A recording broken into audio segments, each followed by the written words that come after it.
Hi, good afternoon, everyone, and thank you for coming today.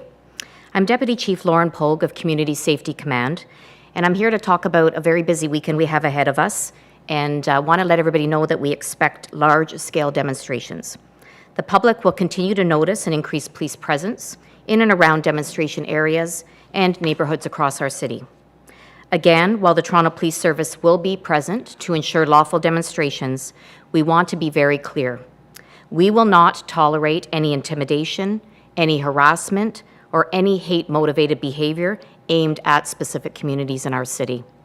We will always aggressively pursue any alleged or suspected cases of hate crime or violence in our city, including the recent arrest that we announced today.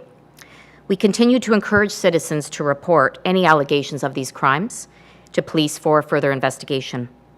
We have heard the public's concern about hate speech and about messages at demonstrations and in our neighborhoods as well. Anyone whose behavior crosses the line from lawful demonstration to criminality can expect it to be arrested. In addition to a visible frontline officer presence, we will also have officers from our dedicated hate crime unit who will be on the ground to gather evidence and investigate any suspected hate crimes, hate speech, or signage.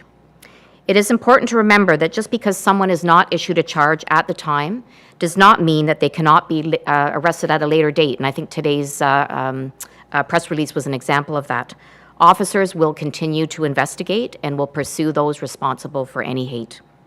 Again, I want to thank our members who have been working very, very diligently over the last couple weeks and who will continue to work to ensure that our city is safe for everyone. And I'll now take any questions.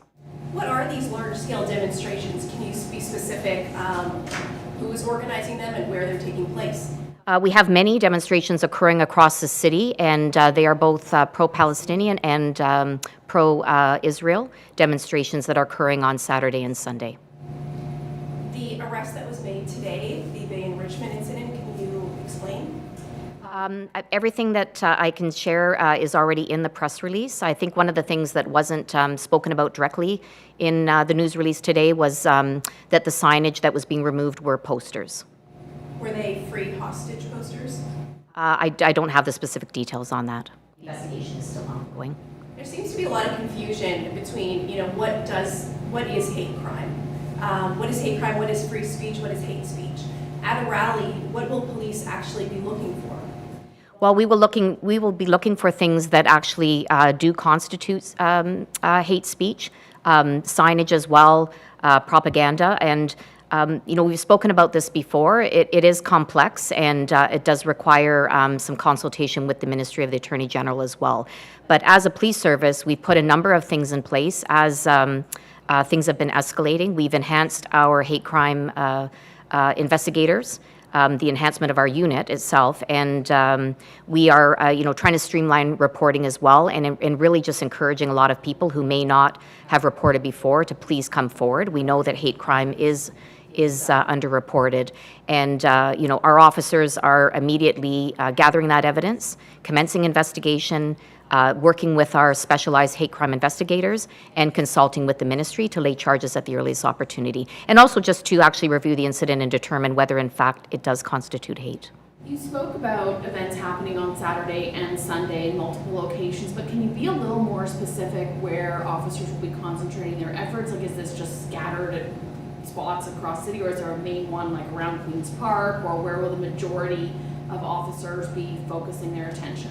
So the majority of the demonstrations are in the downtown core, but we are looking at all of them, and we have allocated resources appropriately to manage public safety in all of those areas of Toronto. So we have resources who will be present, not just to keep public safety, but also to manage the flow of traffic, to try to minimize disruption to our businesses downtown as well, and to the residents who are just going about the day. And we have a tremendous amount of resources, and we can scale up and scale down. I don't have a list of where those demonstrations are right now, but they're predominantly in the downtown core. Last week, the chief spoke about the number of hate-motivated crimes that you were presently investigating since the start of the war. Do you have an update on the number of those incidents? I think it was 10 and 2. 12 in total from October 7th up until, I believe it was last Thursday or Friday. Do you have an update on that? We have provided an update in numbers. I believe it's 15 anti-Semitic compared to 7 last year, and 5 anti-Palestine, anti-Muslim, which was 0 last year. And as a service, we have committed to updating those numbers on our Police Services Board meeting monthly. Talk about numbers from October 7th up until today? Yes. Yes. Compared to the same year to date last year. And We can follow up with that to give you the exact numbers. I just wonder, the rallies that are planned this weekend, so they've all been in touch with Toronto Police and they have permits to have these demonstrations? Some do have permits and some don't. I mean, permits are generally help us respond, but, we provide adequate resourcing regardless of that. And, we do contact the organizers when we can to get a sense of what is expected and also to lay the groundwork of what will be tolerated and what will not. how worried are police about some kind of spontaneous uprising or spontaneous protest that you're not aware of? Is that what this is largely about? No, it's not. In fact, we have many, many demonstrations every week in the City of Toronto. We are just responding to a different demonstration. We still today have no known threat to the City of Toronto, but we always ensure that, that these protests are adequately resourced, again, to ensure public safety and to minimize disruption to our city. And just to follow up from what Karen was asking a little bit earlier, just about, what is hate, what is free speech? Again, just, what specifically it could constitute these things, because people are, can you define it in some stronger way about when you're actually attending an event, what is right and wrong, like how do you decipher? It's very, very complex, and this is why we have a process in place to gather that evidence. We have our hate crime unit investigators as well will be on the ground to gather that evidence, and again, to consult with, they are experts in their area, but also consulting with the ministry to determine whether something actually constitutes hate. What about removing just a poster? There have been posters that have been posted everywhere. I would presume that's what was happening in this incident that we received the release about today, but removing a poster that says, "Free the Israeli hostages." If I see someone removing that poster, does that constitute a hate crime? What transpired and what is in the news release is that there was an assault that was motivated by hate, and that's all I can speak to at this time. You said in your opening, you used the words, it was either perceived or alleged hate speech. Could you expand on that a little bit more? Well, again, I think it's defining what actually constitutes that hate, which again, we do need time to look at. These examples of the demonstrations that we've been to, a lot of us have been filming. Could you give an example of what you would say is perceived or alleged?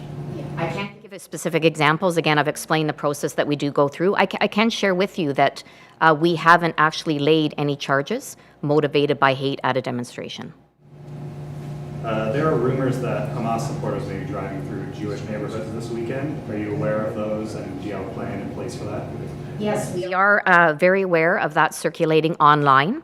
And we have been in communication with the organizers. And at this time, what we understand is that there is a planned car rally that will be coming from Durham Region to downtown Toronto.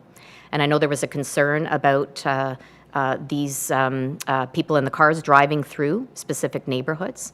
Again, I will remind everybody, as I've said previously and earlier today, we will not tolerate any criminality, any intimidating of any community in our city. Our organizers, the organizers of this event have, told us that they will be heading directly to the City of Toronto, downtown Toronto, for the protest. But we do have resources in place. And again, if any behavior crosses the line, you can expect to be arrested. This will be the last question. Have relevant businesses been apprised of the planned protests?